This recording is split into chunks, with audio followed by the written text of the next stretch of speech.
If your legs feel weaker after 60, the problem may not be that you eat fruit. The problem may be how that fruit is showing up in your meals. You are trying to eat healthy, but some fruit choices can crowd out protein, arrive as fast sugar, or clash with medication and kidney or blood sugar needs. This is not a fruit ban or medical advice. It is a practical countdown of 7 fruit habits, and number 1 can make you think you ate a meal when your legs may still be missing key support, especially protein. Number 7, fruit juice. A glass of orange juice, apple juice, or grape juice can feel like the cleanest choice in the kitchen.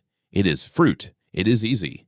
It goes down fast. But that is exactly the problem. Juice removes the chewing, lacks the fiber advantage of whole fruit, and skips the natural pause that happens when you eat a whole fruit. For a person after 60 who is trying to keep leg strength, that matters. Your legs do not just need sweetness or quick energy. They need meals that keep you steady long enough to walk across the grocery parking lot, stand from the recliner, or carry laundry without feeling drained. If you have diabetes or blood sugar concerns, juice can be especially easy to overdo because it can deliver carbohydrate quickly. Even for someone without diabetes, a glass of juice can replace a better breakfast without feeling like it did. You may think, I had something healthy, but your muscles may still be waiting for protein and a slower, fuller meal. A better move is simple. Choose whole fruit more often than juice. If you do drink juice, measure it instead of pouring freely, and do not let it be the whole breakfast. Pair fruit with something that gives your body more staying power, such as eggs,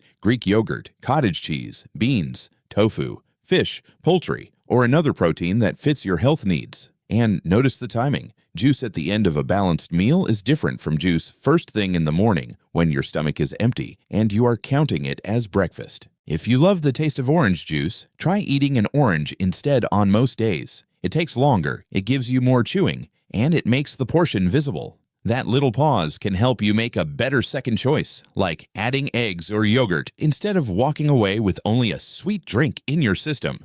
Number 6, dried fruit. This one catches people because dried fruit looks small and harmless. A handful of raisins, dried cranberries, dried mango, dates, or dried apricots can disappear before you even sit down, but drying fruit concentrates it. The water is gone, the chewing is easier, and the portion can grow without your eyes noticing. That does not make dried fruit evil. It can be useful in a trail mix, oatmeal, or small snack. The issue is when it becomes a casual handful every time you pass the pantry. After 60, that kind of snack may give you sweetness without enough protein, enough volume, or enough lasting support. For some viewers, there is another layer. If you have kidney disease, or you have been told to watch potassium, dried fruits such as raisins, dates, dried apricots, and prunes may need special attention. That does not mean everyone must avoid them. It means your kidney plan and your dietitian get a vote. The practical fix is to portion dried fruit before you eat it. Put a small amount in a bowl, not a bag in your lap. If it fits your plan, pair it with nuts, plain yogurt, or another protein source. Your goal is not to punish yourself. Your goal is to stop a tiny-looking snack from replacing the food your legs were counting on. This is especially important in the afternoon. Many people after 60 do fairly well at breakfast, then drift into little bites all day. A few dried fruits here, a cracker there, coffee again, and suddenly dinner arrives before your body ever got a real anchor. If your legs feel heavy by late afternoon, do not only ask what snack you ate. Ask what full meal never happened. Number 5, canned fruit in heavy syrup. Sometimes canned fruit is the realistic choice. Maybe fresh fruit spoils too fast. Maybe cutting fruit is hard on your hands. Maybe you keep fruit cups in the pantry because they are easy when appetite is low. That is not failure. Convenience can help you eat when cooking feels like too much. The problem is the syrup. Canned peaches, pears, pineapple, or mixed fruit packed in heavy syrup can turn a useful fruit serving into more of a sweet dessert habit. It may still have fruit in it, but the liquid around it changes the job it is doing. This is where the grocery decision matters. Look for fruit packed in water or 100% juice, and drain it if that helps you keep the portion reasonable. If syrup-packed fruit is what you already have at home, you do not need to throw it away in panic. Just treat it like a sweeter item, not your main daily fruit. For leg strength support, ask one quiet question. What is this fruit replacing? If it is replacing candy once in a while, fine. If it is replacing breakfast, lunch, or the protein part of a snack, it is not doing enough. A simple plate could be canned peaches drained and served with plain Greek yogurt, or a small fruit cup after eggs. not instead of eggs. Small change, big difference in the job the fruit is doing. This is also a dignity issue. Many older adults choose canned fruit because it is affordable, shelf-stable, and easy to open. That deserves respect. The goal is not to make meals harder. The goal is to make the easy option work better. Keep the can opener. Keep the pantry backup. Just upgrade the default when you can. Water-packed fruit, drained fruit, or a smaller serving beside a protein food can turn the same convenience into a steadier meal. Number 4, the large ripe banana used as a meal. Now let us be fair, bananas are not bad. A banana is portable, soft, easy to chew, and useful for many people. If you like bananas, this is not a command to never eat one again. The concern is the banana that becomes breakfast by itself, or the very large ripe banana that turns into the daily answer for hunger, energy, and weak legs. That is too much responsibility for one fruit. If you are trying to support leg strength after 60, the banana needs company. Your body needs enough protein across the day to help maintain muscle mass. Your weekly routine also needs strength and balance practice if you are able to do it safely. A banana can be part of that pattern, but it cannot be the whole pattern. If you have diabetes, the size and ripeness of the banana may matter for your blood sugar plan. If you have kidney disease or were told to limit potassium, bananas may be one of the fruits to ask about. Again, the message is not fear. The message is context. Try this instead. Use half a banana or a small banana with peanut butter if that fits your plan, or slice it into plain yogurt, cottage cheese, or oatmeal that also includes a protein source. If banana is your easy food because chewing is hard, that is useful information. You may need more soft protein options, not less fruit. Think of the banana as a helper, not the boss of the meal. It can help food taste better. It can make oatmeal easier to enjoy. It can be a gentle option on a low appetite morning. But if the banana is doing breakfast alone 5 or 6 days a week, your legs may be missing the heavier building materials. You do not need a bodybuilder meal. You need something a normal person can repeat. Number 3, the mango or pineapple heavy smoothie. Smoothies can feel like a health upgrade. You see the blender fill with bright color, and it looks like you're doing something good for your body. But the blender can hide the plate. One smoothie can hold more fruit than you would normally chew in one sitting, especially if it has mango, pineapple, banana, juice, sweetened yogurt, or honey all together.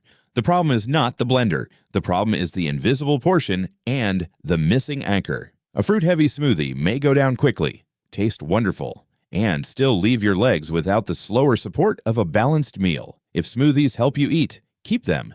Just build them differently. Start with one reasonable fruit portion, not 3. Use water, milk, unsweetened fortified soy beverage, or plain yogurt depending on what fits your needs. Add a protein source. Keep the ingredients visible on the counter for a moment before blending so your eyes can see the meal you are about to drink. This matters because after 60, appetite can change. Cooking can feel like more effort. A smoothie can be a rescue meal on a normal Tuesday. But if it is mostly fruit and juice, it may rescue your schedule while shortchanging your muscles. One easy test is to pour your smoothie ingredients into a bowl before blending. If you would not sit down and eat that much fruit at once, the blender may be hiding the portion. Then ask what would make it a meal. Maybe it is plain Greek yogurt. Maybe it is protein powder recommended by your clinician. Maybe it is tofu, milk, fortified soy beverage, or a side of eggs. The exact answer can vary. The principle does not. A smoothie should not make fruit invisible. Number 2, grapefruit when medications are involved. This one is different from the others. Grapefruit is not here because it is sugary or because it is bad for every older adult. Grapefruit is here because it can interact with some medications. The FDA warns that grapefruit and grapefruit juice can affect the way certain medicines work. With some drugs, more of the medicine may enter the blood. For certain statins, that can raise the risk of muscle damage. That matters in a video about leg strength, because unexplained muscle pain, weakness, or heaviness should not be brushed aside as just age or just food. If you take prescriptions for cholesterol, blood pressure, heart rhythm, anxiety, organ transplant care, or other conditions, do not guess. Do not stop your medicine because of this video. Do not assume one grapefruit is dangerous for you. Bring the question to your pharmacist, doctor, or the medication guide that came with your prescription. A safe sentence is, can I eat grapefruit or drink grapefruit juice with this medication? That one question can protect you from a mistake without creating fear. If grapefruit is cleared for you, fine. If it is not, choose another fruit that fits your health plan. Your prescriptions are part of your strength support system too. Also, pay attention to new symptoms. If leg pain, muscle soreness, weakness, or dark urine appears after a medication change, that is not something to solve with a fruit list. Call your healthcare team. The point of this section is not to scare you away from grapefruit. It is to remind you that food, medicine, and muscles can sometimes meet in ways that deserve professional guidance. Number 1. The fruit-only breakfast. This is the big one because it looks so innocent. A bowl of fruit, a banana, and coffee. A smoothie made only from fruit. A few grapes while you take morning pills. It feels light, clean, and healthy. But then 2 hours later, standing from the chair still feels harder than it should. By the time you walk to the mailbox or the pharmacy counter, your legs feel tired again. That does not mean the fruit hurt your legs. It means fruit may have been asked to do a job it cannot do alone. After 60, your breakfast has a job. It should give your body useful material for the muscles you use when you stand, step, balance, climb stairs, and carry groceries. Fruit can bring vitamins, fiber when it is whole, fluid, flavor, and pleasure, but it is not usually a strong protein anchor by itself. So here is the question to ask tomorrow morning. Where is the protein anchor? It might be eggs. It might be Greek yogurt or cottage cheese. It might be beans, fish, chicken, tofu, lentils, or a fortified soy option. It should fit your chewing, appetite, budget, culture, kidney plan, diabetes plan, and medications. Then fruit can do a better job. Berries on yogurt. Apple slices with peanut butter if that fits. Peaches after eggs. A small banana with a protein-rich breakfast instead of a banana pretending to be the whole breakfast. This is where many people feel relief. You do not have to build a perfect breakfast. You do not have to count every bite like a math test. You just need to stop letting fruit stand alone when your morning asks more from you. If you plan to climb stairs, walk through Walmart, water the garden, or drive to church, your breakfast should respect that day. Give your legs something more to work with. This is where the title becomes more useful. The worst fruit mistake is not one magical fruit. It is using fruit as the whole support system, then wondering why your legs still feel unsupported. Before we finish, remember this. Weak legs can come from many causes. Inactivity, not eating enough, low protein, pain, nerve issues, medication side effects, circulation problems, illness, or something else that needs care. If weakness is sudden, severe, getting worse, or feels unusual for you, treat that as a medical question and contact a qualified healthcare professional. For everyday meals, use the support food rule. Keep fruit, but ask what job it is doing. Is it replacing juice with whole fruit? Is it paired with protein? Is the portion visible? Does it fit your blood sugar, kidney, and medication needs? And are you also doing safe strength and balance activity at least a couple days a week if your clinician says that is appropriate? Your legs do not need fear. They need a repeatable support system. Start with tomorrow's breakfast. Keep the fruit you enjoy, give it the right job, and add the missing support your body may have been waiting for. If this helped, your next step is not to empty the fruit bowl. Your next step is to look at one meal you eat often and improve the job each food is doing. Change the juice to whole fruit. Put dried fruit in a small bowl. Check the syrup on the can. Ask about grapefruit if you take medication. Add a protein anchor to breakfast. Then watch how your body feels during standing up, stepping off a curb, carrying a bag, and moving through your day.